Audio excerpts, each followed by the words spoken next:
Yesterday, you heard WNBA star Brittany Griner, in her own words, tell the harrowing story of being arrested and jailed in Russia. But our conversation didn't end there. We were just getting started. Brittany and I talked about so many other topics, including her trial, what it was like to be the first American woman imprisoned in a Russian gulag, and her reaction when she was finally freed. Let's talk about the trial.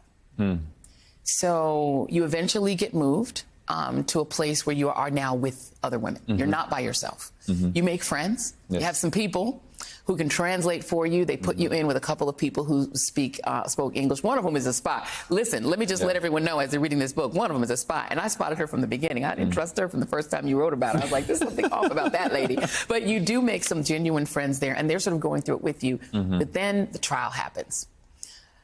Your wife says, plead guilty. Get it done so that you can be traded. Yes. The State Department, the United States, they say, plead innocent. How did you make that choice? Because if you're going to be designated wrongly detained, as Mr. Reed was, as other people were who have been detained, the normal course would be to say, I didn't do it, I'm innocent. But you decided to plead guilty. Why? I mean, well, in the end, to be traded, even if you plead not guilty, you have to reverse that.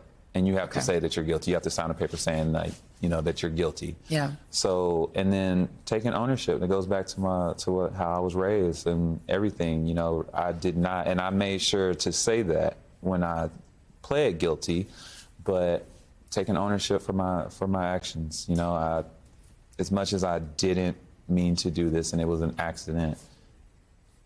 Did you believe that once you pleaded guilty, your sentence would be something on the lower end of the spectrum? It was 5 to 9 years potential. But then they said the word. You have to tell me the word in Russian because I'm looking for it and I can't find it. It is in Russian 9. Oh, devyat. Yes, devyat. They gave you the word, devyat. And when you heard that, after having done the right thing, taken ownership, you're in this court where they essentially put you on display. That's the way that Russian courts are. And you're there. You give a statement that is heartfelt that says, I did not mean to bring drugs into your country. And yet you're given near the top of the sentence, devyat. When you heard that, how did you feel? I wasn't shocked, honestly. I was prepared. I prepared for the worst. I thought they were going to give me 10, honestly. And when they gave me 9, I was like, wow, 1 year off. Okay. As much as I thought that they would be lenient, especially with everything that went into my trial, and, you know, I didn't cause any problems. I didn't make a spectacle. You know, I followed the rules of their law, and all my character references and my team and the city of Ekaterinburg stepping up and speaking on my good character and what I did for the city. I thought, okay, maybe there's a chance they'll go on the lower spectrum, but. Yeah. When they didn't, I just kind of just sat there, just stood there and just let it sink in. How did you process the idea of spending 9 years in what then would be a gulag? It was no longer going to be county. It was no longer going to be with the women who had become your support system. This was you going on your own. I think it's IK2 by yourself. How did you process just the idea of spending that much time in a foreign prison? I had to tell myself, you're an inmate now.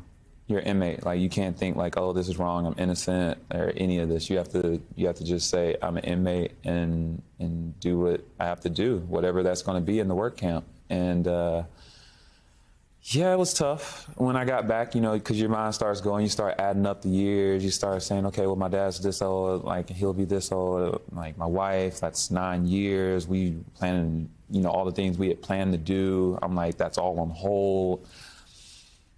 Nephews graduated, niece is in high school. I was like, oh my God, my parents might not be here when I get out. And that's when I started to, like, kind of break eternally. Like, that was a really hard pill to swallow. It was also really cold. And Russia is notoriously cold. And this one strikes close to home because my husband used to have very long dreads like yours, dreadlocks.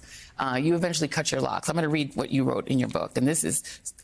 Every black woman is going to feel this in their soul. You know a black woman only when you know her hair journey. The two are tightly interwoven.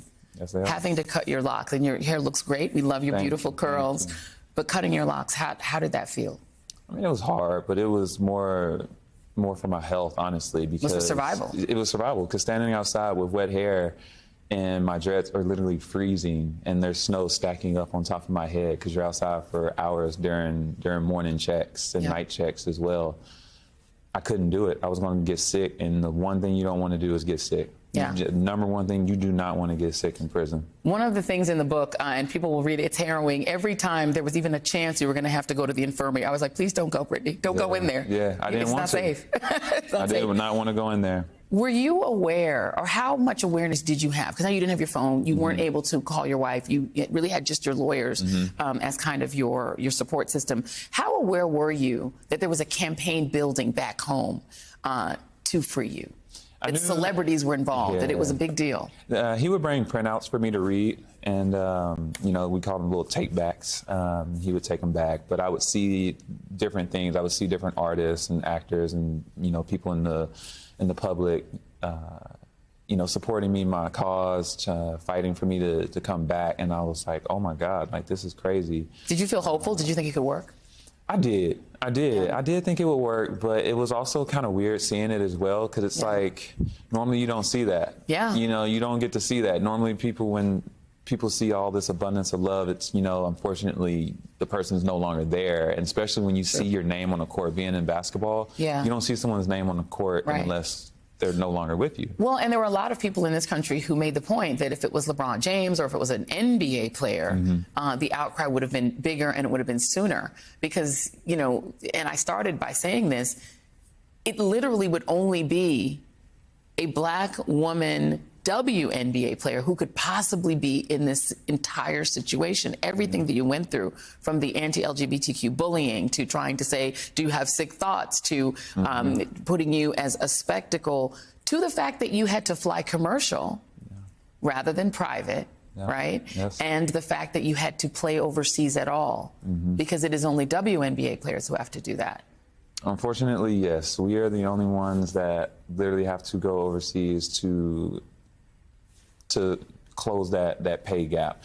And it's a shame. You know, I started off 2 years in China and then went from China over to Russia because, you know, they offered me the most. And that's where I was able to make, you know, the living for my family. And it would have been a little different. You know, I don't want to say different players' names, but it could have been way different. You know, they probably would have asked for autographs and sign it or something, you know, and it would have been a different outcome.